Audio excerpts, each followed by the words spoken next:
Out with Brendan Tobin and Sean Levine on the BetQL network. And we're going to get to some fighting news and notes. There were a couple of boxing matches and some UFC fight announcements. Brendan Tobin, Sports Machine, Sean Levine back here with you on the BetQL network. BT, the Florida Panthers were cruising. They were up 3-0, and they were playing last Saturday night. And we were on the radio. And I asked you, I'm like, they're going to sweep them? Is it over? And I remember you telling me how zoned in they were, and the Panthers scored a goal. And I wasn't tripping, and the Panthers scored another goal. I'm sorry, and then the Oilers scored a goal, and they scored another one, and then they just kept scoring. And it was just one game, and I wasn't really tripping. And then they won the next game. And then they won last night. And now we're at 3-3, going back to your backyard in South Florida for a Game 7. If 1 is not nervous at all, and 10 is, I got to be honest with you, I am as anxious as I've ever been for a sporting event. Where are you for Game 7, honestly? It's weird feelings. Devastated yesterday, just because I felt like they played pretty well in Game 5 for the most part. You know, they just got off to a really lousy start, and I thought they were really going to close things out in Game 5. So I was expecting a really good performance in Game 6. And they just laid such a turd on the ice that it kind of just made me feel like I don't really know what to expect from them anymore. You know, that's hard to say about this team in particular, because they've always been so good, you know, about just taking care of their business, turning the page, moving on. But the thing that I think has just been most disappointing is they're really just giving this.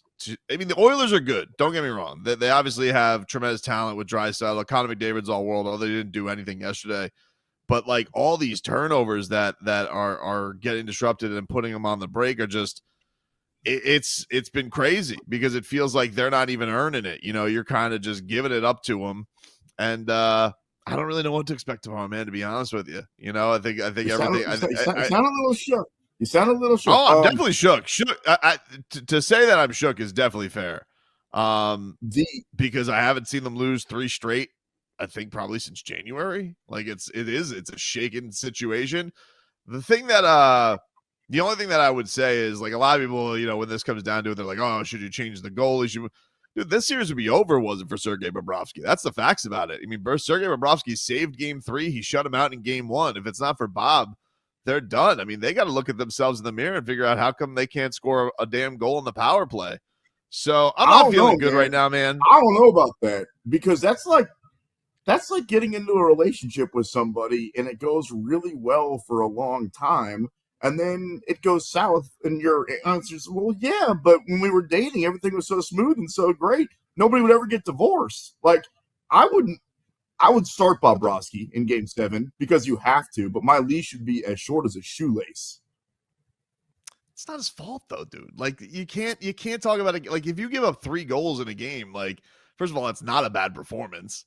And second of all, they can't score. Like, what is he supposed to do? Do you want to put him in Barkov's jersey and he's supposed to go do that too? Like, it's a completely reasonable performance from him.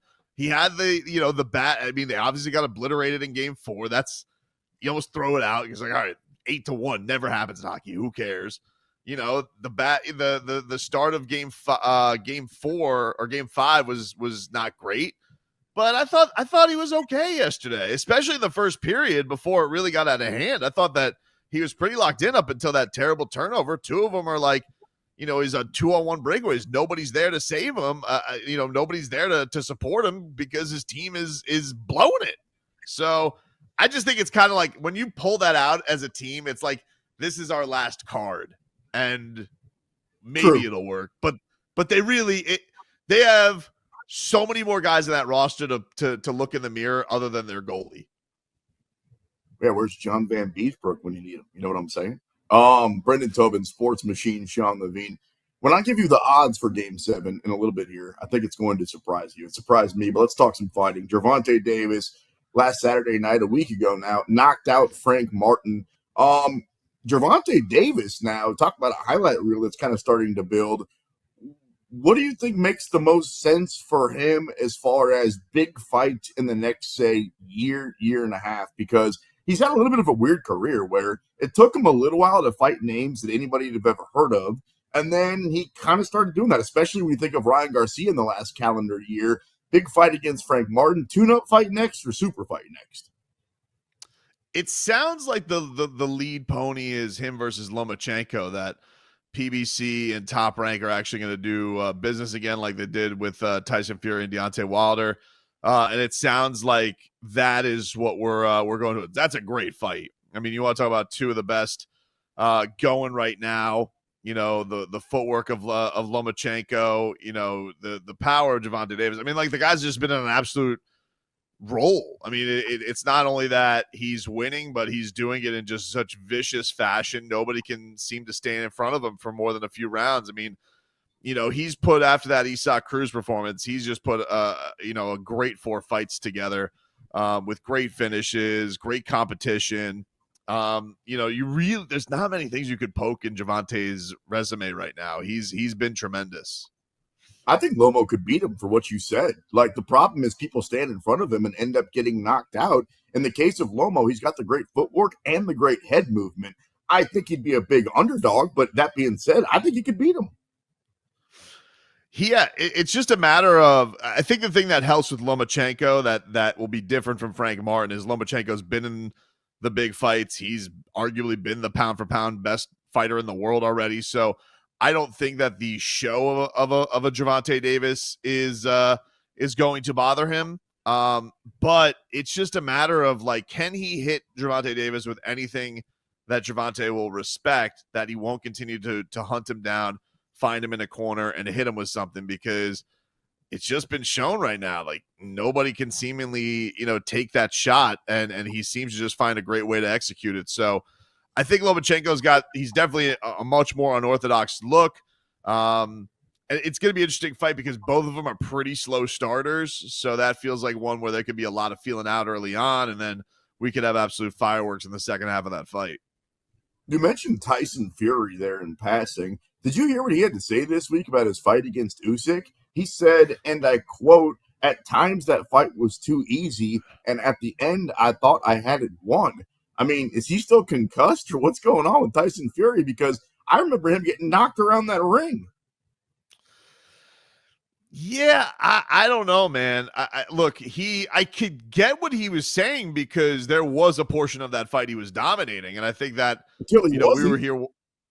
Yeah, he wasn't, but, like, I mean, I remember we were doing the show when that fight was going on. The live odds were swinging his favor. So there's part of me that would get that, but yeah, dude, no, you got nearly knocked out of the ring. If it wasn't for, you know, a very generous referee, the fight might have been stopped. So I don't really understand what his complaints are about it. If that's him talking about the confidence going into a rematch, I could see Tyson Fury talking himself into why he could win a rematch, and I wouldn't necessarily disagree with it. I think that he had levels of success to it. But we also got to be under, you know, we got to keep a watchful eye under. The guy has taken some pretty bad beatings over the last calendar year, between Usyk, between Ngannou. The Deontay Wilder fights were very hard fought at times. So, you know, you got to wonder how many of those Tyson Fury can take. Is it fair to say that maybe we overrated Fury a little bit? I mean, he's great. Every time I talk about somebody that's great and say overrated, I feel bad. Because I talked a lot about this the other day with Kyrie Irving. People were like, what are you talking about? I'm not saying he's great. I'm just saying he's a little bit overrated. In the case of Tyson Fury, you mentioned he's been knocked down 7 times, if you want to call it 8 times. In his last fight, I mean, got knocked down technically against those ropes 4 or 5 separate times. Against Francis Ngannou, you and I both thought that he lost that fight to an MMA fighter. I'm just saying, Tyson Fury's great, but maybe a little bit overrated and clearly no longer in his prime. I don't think overrated is the right term. I think the question is he getting a little bit washed? That could be, I think, more of an appropriate term, because I think at the height of the sport, no, he was the best. When's the last time he dominated the fight? To do it. When did he dominate? Last fight that he dominated, I would say probably. So you got to go to the Google machine. That's my point. I do. Like, you think back to the first thing that always comes to mind is the Deontay Wilder. Sorry, go ahead. No, he didn't dominate Francis Ngannou, but I'm trying to think like his last performances. Not going to really get crazy about Chisora. He dominated Dillian White, who's pretty damn good, but not like the top of the heap. So I would say probably his most, I wouldn't even say that he dominated Deontay Wilder. Those guys had their knockdowns back and forth. His second fight against Deontay Wilder, he blew him out of the water. So, I'd probably say the Chisora fight. I mean, that was pretty easy money for him to go through. But the best he's probably looked in a fight would be Wilder 2 in 2020. Oh, that fight was great. Brendan Tobin, Sports Machine, Sean Levine. Talk a little boxing here on the BetQL network. Before we wrap up this hour, Ryan Garcia has now officially been suspended for 1 year. So his win against Devin Haney overturned. The loss on Devin Haney's record also overturned. Are you cool with that? Right decision? Any problem with either the record changing or Garcia's suspension? I thought the suspension was appropriate because it feels like a real punishment. I mean, Ryan Garcia did really go double middle fingers to the system at this one with missing the weight by as bad as he did, and whatever. I mean, if you want to believe him that he took a tainted supplement, cool. Yeah, never heard that one before. I tend to not believe it just because you were so blatant in missing weight the way that you did. I also see you probably were reckless in what you were putting with your body. So that's his responsibility. That's a fair conclusion. Yeah, changing the record is, it's fine. It is what it is because, we all saw what happened. It's like taking away Reggie Bush's Heisman. Like, all right, but we remember the games. So I think from his standpoint it's a question of both guys' reliability, right? It's like, where do what does this mean for Devin Haney? Yeah, he's not the comparisons to Floyd Mayweather, and he's going to be the next pound for pound king, and he's going to beat all these guys at 135, 140, 147. No, he's not right now. We have questions. We have reasonable questions after this, even if Ryan Garcia was overweight and had something through his body. For Ryan Garcia, man, I think the question with him is really just reliability. I think that's the biggest question. We don't know if this is a troubled man, if this is a troll. Is this a guy who is crazy like a fox? So I think, honestly, the year away is going to probably do him some good in a lot of ways. His plan to fight in the UFC was stupid. Yeah, it was. I mean, he says stuff and tweets stuff. I don't know either if he's serious or trolling. He's a different guy, Ryan Garcia. So is Brendan Tobin. So that's why I'm going to fight him coming up next in a segment called You're Going to Fight Me to begin hour number 2 right here on the BetQL Network.